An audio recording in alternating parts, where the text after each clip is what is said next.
Welcome back. How is it?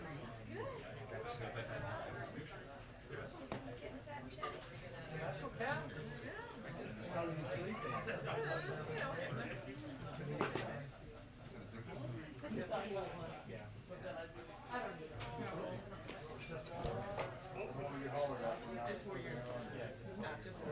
No, I would not be alive. I mean, I'll put it on, Jim. I don't want to give you a... Laura's about being a 3.5-year-old. Is it boy or girl? Boy. So you avoided the distance and less traffic. So far. Yeah, the baby is a girl, so. You're about to be like the biggest moment. Yeah, so be glad you work for the Disney Corporation. I know, right? Let's just have to happy about that.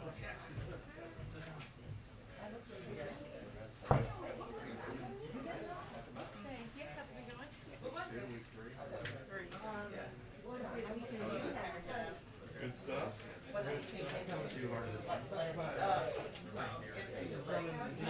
not prepared. I know. Yeah. Alright, well here's one.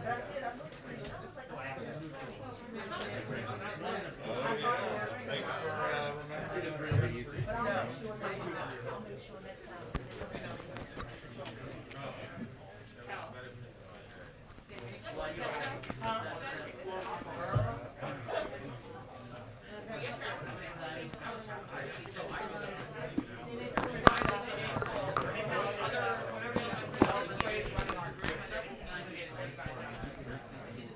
Yeah, so this could be like. Yeah.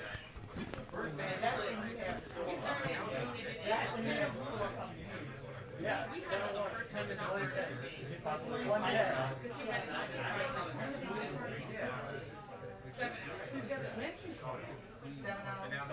Also better to have us talk. Put in my TV note that he said he's signing. The next time I'll make sure. Request as well. We didn't hear that. He's doing that.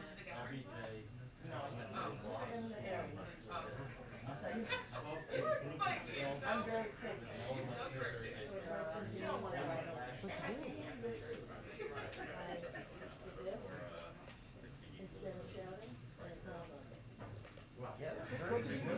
You're saying hers works? They're all like a Jedi. I am Yeah, a secret. and then Trevor did, and then that's my check. He loves that. Yeah. So there was no show. We got 4 points. Are you sure you did the same thing too? Hi. All right. Good afternoon. Good afternoon. Let me just start out with an update on the tornadoes. You obviously just saw the president speak to this. Our hearts, as you heard him say, go out to all the families and communities impacted by this weekend's devastating tornado outbreak in the central United States. As you saw this morning, he's receiving regular briefings on the situation, including the one this morning with DHS Secretary Mayorkas and FEMA Administrator Criswell, who were just visiting impacted areas yesterday. Also, as we just announced, the president will travel to Fort Campbell, Kentucky for a storm briefing and to Mayfield and Dawson Springs, Kentucky to survey storm damage on Wednesday. We have been working around the clock through the weekend closely with governors of impacted states and local leaders to ensure they have everything they need to respond to and recover from this unimaginable tragedy.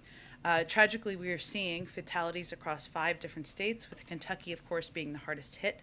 On Saturday, as many of you saw, the president immediately approved Kentucky Governor Andy Beshear's request for an emergency disaster declaration for the state, making federal assistance available to support state and local response efforts to save lives and protect property. And yesterday, the president immediately approved a major disaster declaration for Kentucky, making federal funding available for temporary housing and home repairs to help individuals and business owners recover. And I think many of you may have seen our FEMA administrator speak directly to people having places to live and be and stay as being one of the issues we are working through.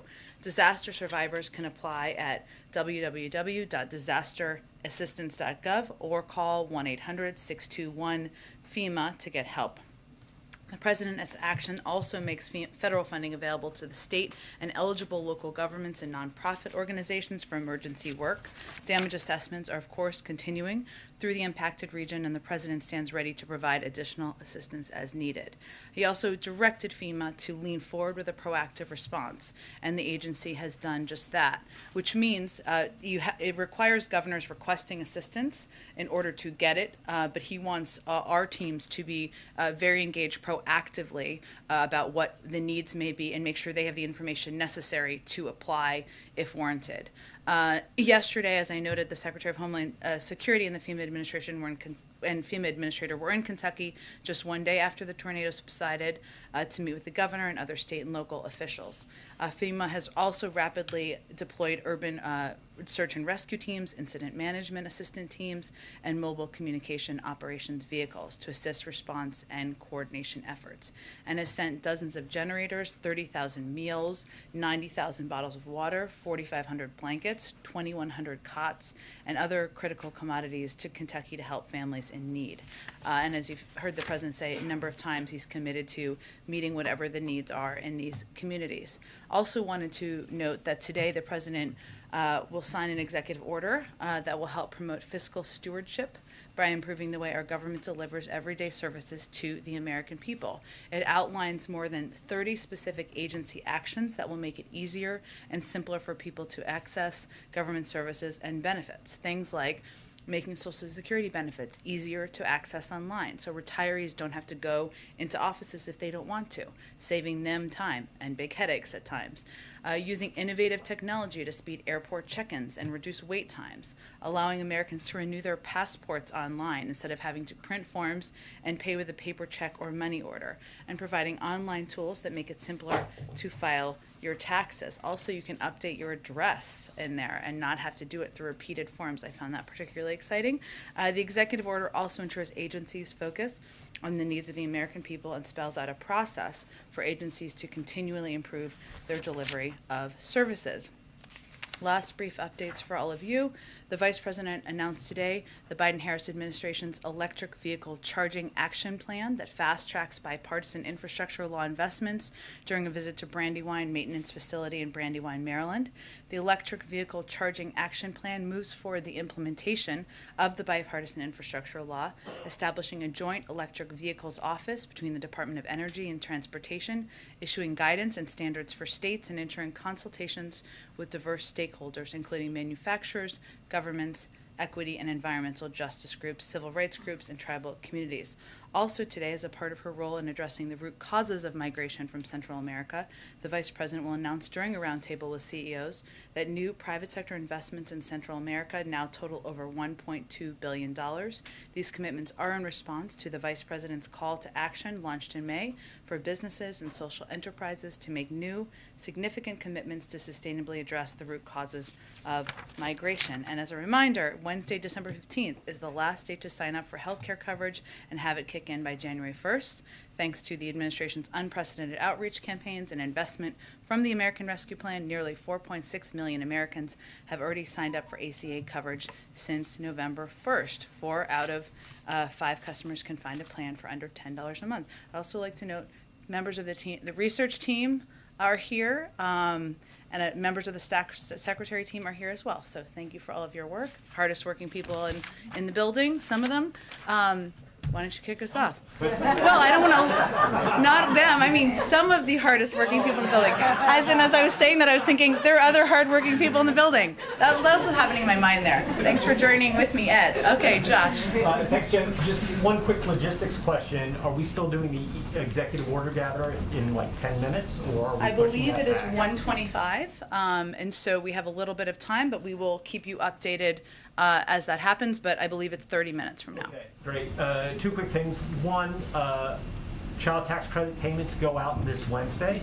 This could be the last time if the program is not renewed. What would you say to those families who are wondering if this is the last check as they wait to see if Build Back Better gets passed? The President would say this is why we need to move forward as quickly as we can in getting the Build Back Better bill passed so that we can ensure that families across the country who have benefited from the child tax credit, who would benefit from having child care costs cut, who would benefit from having health care costs cut, will get the relief they need. And that's something that would take effect early next year in addition to the extension. Secondly, Afghan's foreign minister said the U.S. and other countries should release upward of $10 billion in funds that were frozen in the Taliban takeover. He told AP that sanctions against Afghanistan would not have any benefit. What circumstances are needed for the U.S. and its allies to release the money?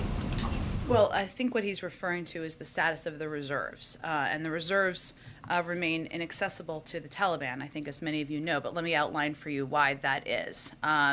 They're located in certain financial institutions in the United States and other countries.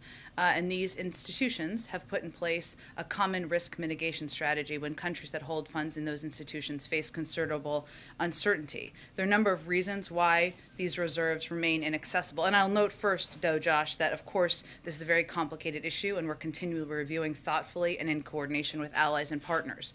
But these are some important reasons. First and foremost, the status of the funds is a subject of ongoing litigation brought by certain victims of 9/11 and other terrorist attacks who hold judgments against the Taliban. These legal proceedings cannot be disregarded and have led to the temporary suspension of any movement of the funds through at least the end of the year and quite possibly longer.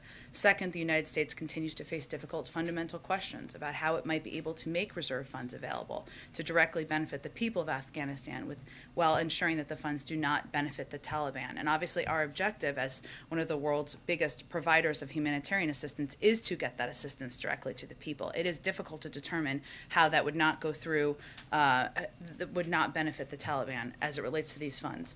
Third, the Taliban remains sanctioned by the United States as a specially designated global terrorist group, and a number of its officials are subject to the UNSCR's 1988 sanctions regime. This raises immediate red flags for many state central banks and the financial community more generally when considering any transactions. Again, we're continuing to review.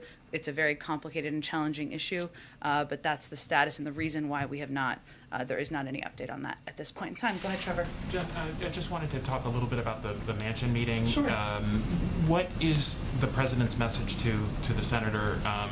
It's more than a month and a half since you guys announced a framework that you thought would be acceptable to him, but we have no indications from him directly that you guys are anywhere near that. So what's the message today? The president is going to speak, looks forward to speaking directly with Senator Manchin about and making the case for why the president feels this legislation should move forward. He feels that they have always operated, their conversations have always operated in good faith.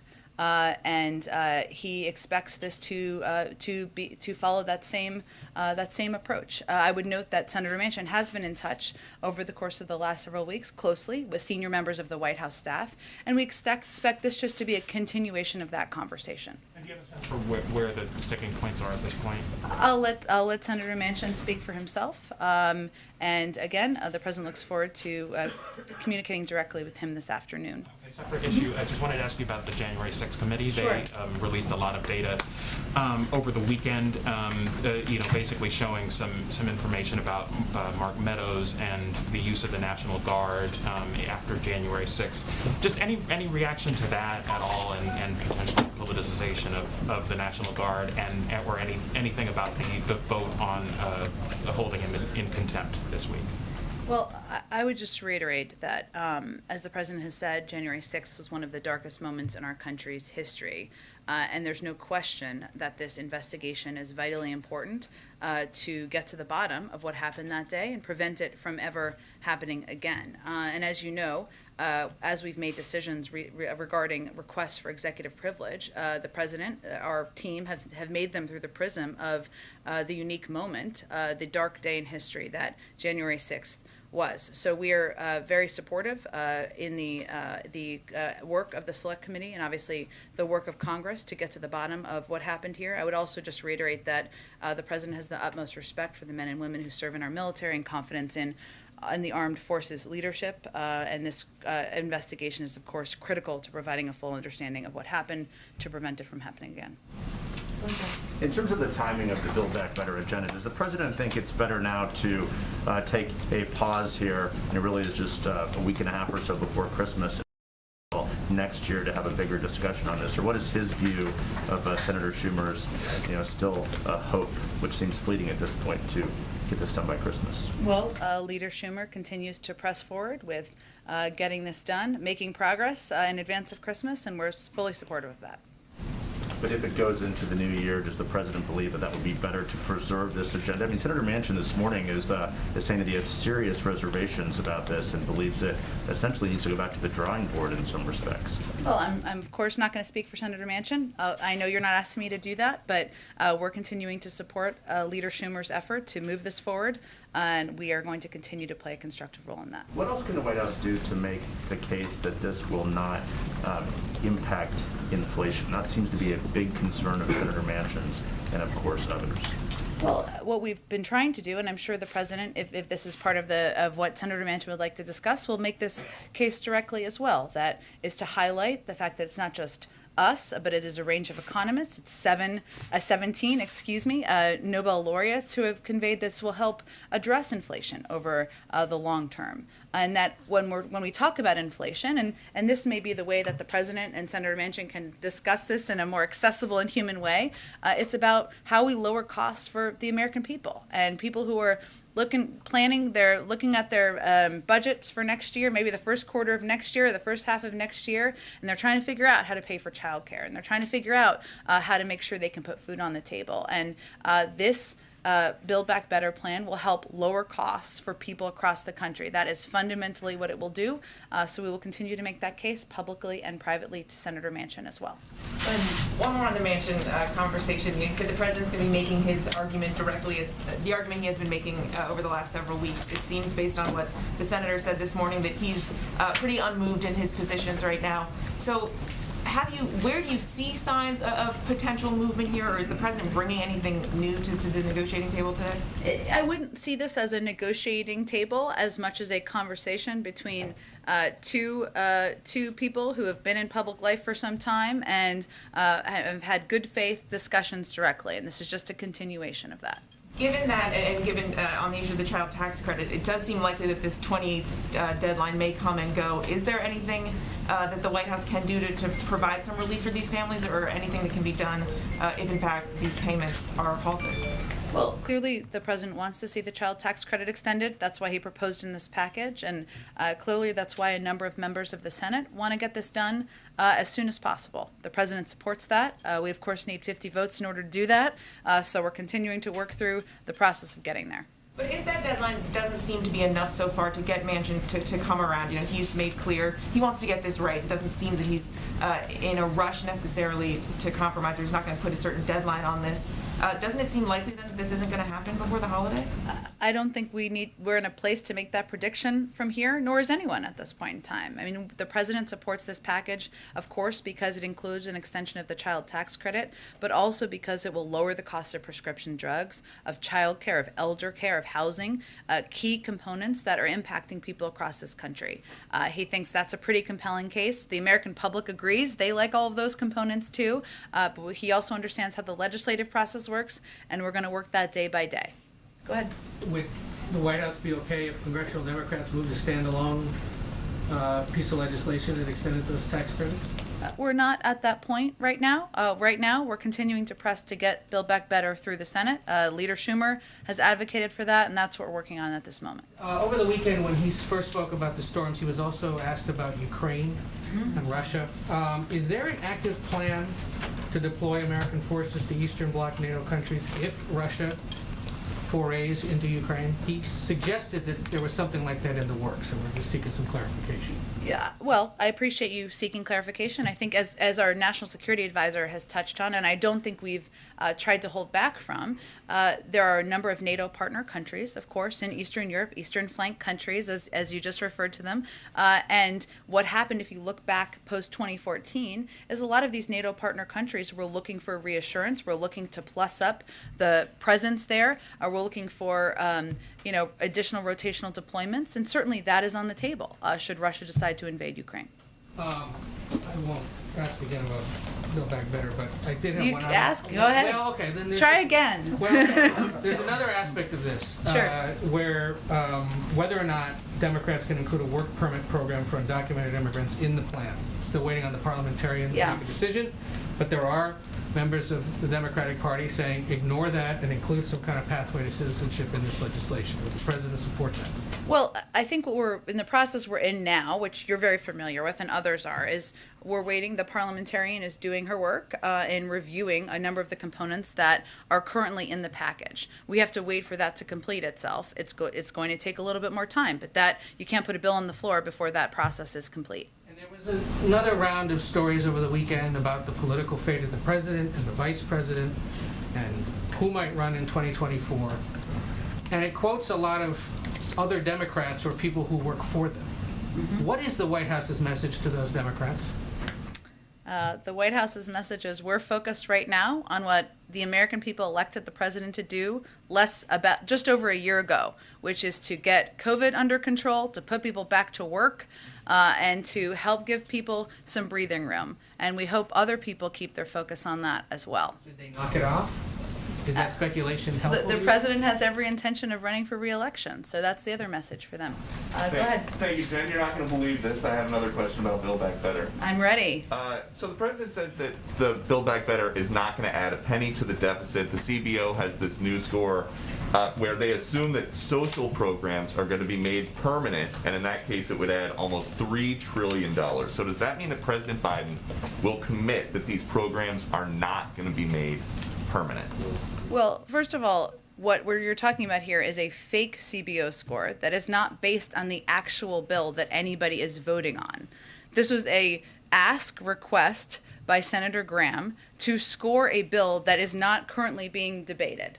That is his prerogative to do, but what our focus is on the existing bill that will lower the deficit, that will also, over an additional 10 years, pay for the $2 trillion tax cuts that Republicans didn't pay for. They're welcome for that. So I would say, Peter, to your question, the president has conveyed very clearly, multiple times publicly, that he would like programs, if they're extended, to be paid for. That remains his commitment. But it's important to understand that when anybody raises a question about this new CBO score, it is a fake score about a bill that doesn't exist.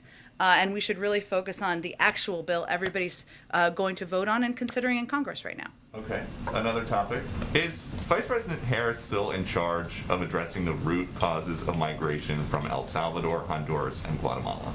She is, and I just announced a commitment that she's announcing this afternoon. So then why is it that she has not spoken to the president of Guatemala since June? That's 6 months. Well, I know that I did see this kind of strange report from the president of Guatemala saying that he's had no contact with the White House, which is inaccurate. No, he didn't say the White House. He said Vice President Harris. He has not spoken to her. And if she's in charge, why is that?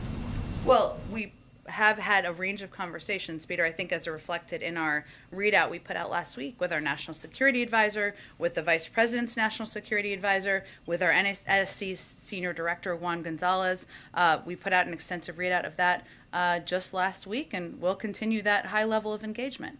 Okay. Final topic. Do you think it's possible that big cities are dealing with these smash and grab robberies right now, an increase in criminal activity because some prosecutors are too soft on crime? I would say we have seen, I'm not going to attribute the reasoning from here. What I will tell you is we have seen an increase in crime over the course of the pandemic. There are a range of reasons for that. And what our focus is on is what we can do to address it. The president has proposed additional funding in the budget to make sure local police departments and cops have the funding they need. We have also worked directly with police departments in areas where they are seeing the highest impact of the crime, the retail theft, which we have great concern about.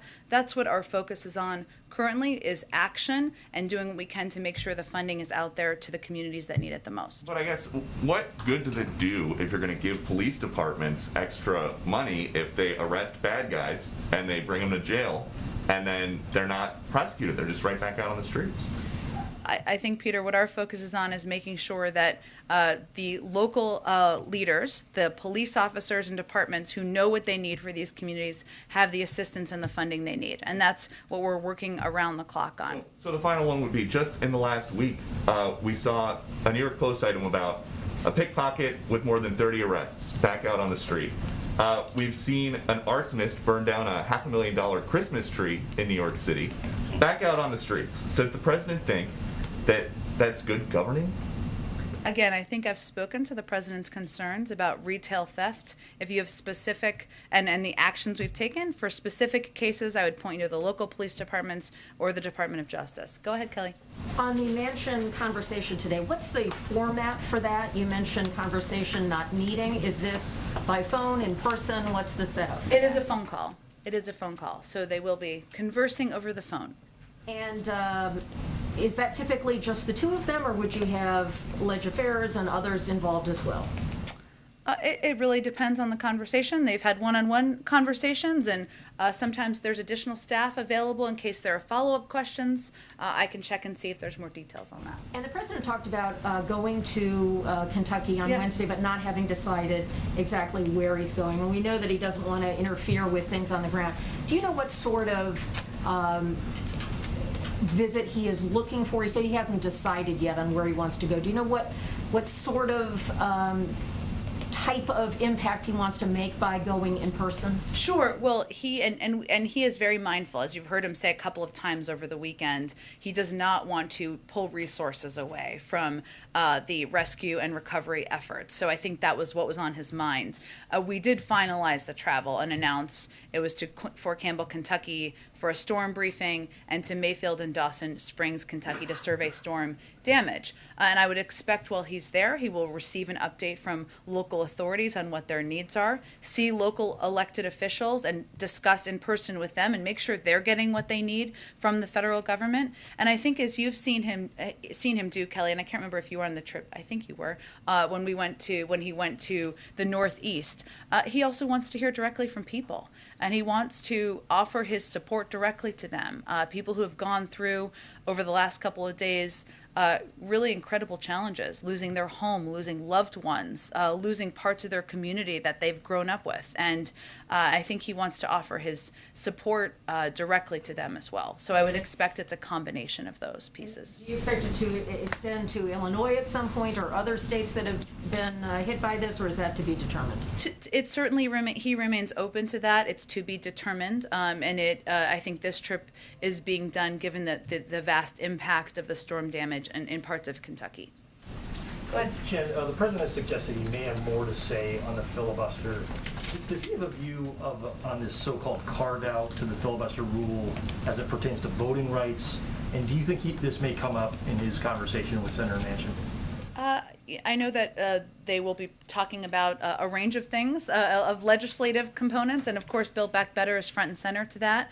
And certainly voting rights is a priority to the president, and I know it's something that Senator Manchin is committed to. I don't have anything to update you on in terms of the legislative process and the president's view on that at this point. I know this is Brian Deese's favorite subject, but do you expect any announcement this week on the Fed nominees? I don't have a day for you, but certainly that is something that we're looking to get done soon, and hopefully before the president and everyone leaves for time with their families over the holidays. Go ahead. Thank you. I wanted to know, I know you got asked about this earlier, but do you have any information on like next steps when it comes to Russia, diplomatic steps when it comes to Russia and NATO? Are there any plans for more talks, more meetings of that nature? Sure. Well, let me give you, because there's a lot of different moving parts at the same time right now. So this weekend, Secretary Blinken was at the G7 foreign ministers meeting in Liverpool to discuss our cooperation on a comprehensive response to Russia's military buildup. There was a joint statement released calling on Russia to de-escalate, pursue diplomatic channels, abide by its international commitments on transparency of military activities, as President Biden did in his call with President Putin. And the foreign ministers, as they were meeting, and in this statement also warned that any use of force to change borders is strictly prohibited under international law, and that Russia should expect that further military aggression against Ukraine would have massive consequences. So that was kind of reiterating what the president conveyed to President Putin and what he conveyed in his calls and engagements with the B9 leaders last week through our Secretary of State. Also from the State Department, Assistant Secretary for the Bureau of European and Eurasian Affairs, Dr. Karen Donfried, is in Kyiv today and will visit Moscow tomorrow to meet with senior government officials to discuss Russia's military buildup and to reinforce the United States' commitment to Ukraine's sovereignty. She will emphasize that we can make diplomatic progress on ending the conflict in the Donbass through implementation of the Minsk agreements in support of the Normandy format. Following that trip, she's going to travel to Brussels to consult with NATO allies and EU partners, which has been kind of how we have approached this to date. Additionally, our national security team is continuing to have extensive conversations with our European allies and partners throughout the day, and that will continue as well. So day by day, what we are working to do here is keep the lines of diplomatic engagement open, have those conversations with Europeans, but also directly with the Ukrainians and the Russians, and continue to look and pursue a diplomatic path forward. And just when it comes to booster shots, obviously cases are rising. There are big concerns about Omicron. There's a push in the UK to get all of their citizens, get them with the booster shots. Yeah. It has been very slow in the US for eligible people to get booster shots. Is there any plan for a bigger push from the White House, from the federal government, to get people to get their booster shots? That is absolutely what we're focused on. And we've seen an uptick recently. It's not, as you said, nearly where it needs to be in terms of everybody eligible getting a booster shot. And we know that can be protective against Delta, which is still the predominant variant here, but also we're seeing increased protection against Omicron, even as we learn more. We have seen, if you look at seniors, we've seen that about 60% of eligible who are in nursing home facilities have received a booster. Actually, it's higher than that. 91% of nursing home facilities have completed their booster clinics. That's a good sign, right, for older, more vulnerable populations. And we've also seen a number of states execute very strong programs that can be good models. West Virginia, Maryland, Ohio, and North Carolina are also nearly complete with their booster rollout. But we are continuing to press publicly, privately, with governors, as you've seen us talk a lot about this nationally, because we know that more people who get boosted, more are protected. Go ahead. Thanks, Jen. The president has had to address a series of natural disasters, other severe weather occurrences this year, from wildfires to hurricanes and now these tornadoes. And each time we've heard him talk about how, I think he said this on Saturday, these shouldn't be partisan moments. We're not, Republicans and Democrats, but we've also heard him on many of these occasions talk about the demonstrated effect of climate change. Mm-hmm. So 2 questions. One, what, if anything, can we expect to hear from the president when he goes to Kentucky on Wednesday specifically about climate change? And can you talk about how he balances those 2 imperatives of trying to strike this unifying note, but talking about an issue that, frankly is that has caused a partisan divide? You're right. I'm not going to get ahead of what he's going to say in Kentucky. And as I noted in response to Kelly's question, that visit is really about him receiving an update of the work that's happening on the ground, hearing directly from leaders on what they need more from the federal government, if anything, and he's going to be very responsive to that, and really trying to be a source of comfort to people who have gone through a devastating couple of days in their communities. So it's not an opportunity. He's not going to give a major speech while he's there. I will note, and he's been asked this a couple of times over the last few days, and when he was in the Northeast several months ago, what has been striking to him and to all of us is just the sheer impact of the climate changes in the climate and the crisis that is the climate currently on communities across the country, on the cost to communities, on these major weather events that have impacted such a growing percentage of. Okay. We're getting a little groovy in here. I like it. Okay. So it's kind of exactly what we needed right now. It's all good. Yeah. I was enjoying it thoroughly. We should turn it back on in a few minutes. Anyway, there are some really startling statistics. I actually will get these out to all of you about the percentage of people in this country who have been impacted by severe weather events. It has increased over the course of time, and the president will talk about this more. And it is not a political thing, because look at the communities that have been impacted. Red, blue, purple, no color at all, communities that don't consider themselves political in any way, shape, or form. And this is certainly a driving reason why we need to do more to address the climate crisis. But let me get back to you with those statistics, which I think have really struck the president as the reason why we need to act. And along the same lines, the president, I think, said on Saturday that he would seek some input from the EPA about whether these specific tornadoes were caused by climate change, how much of a direct tie there was there. Has he gotten any feedback from them, and if so, what have they informed him about? I think he just answered a similar question this morning as well, and it is something that he'll just continue to discuss with his climate advisors and teams, and obviously local leaders as well, but I don't think there's any new assessment of it. He just knows that because of the change in climate, because of the threat the climate crisis poses, that we have seen more extreme weather events, and that is a reason to act. Go ahead.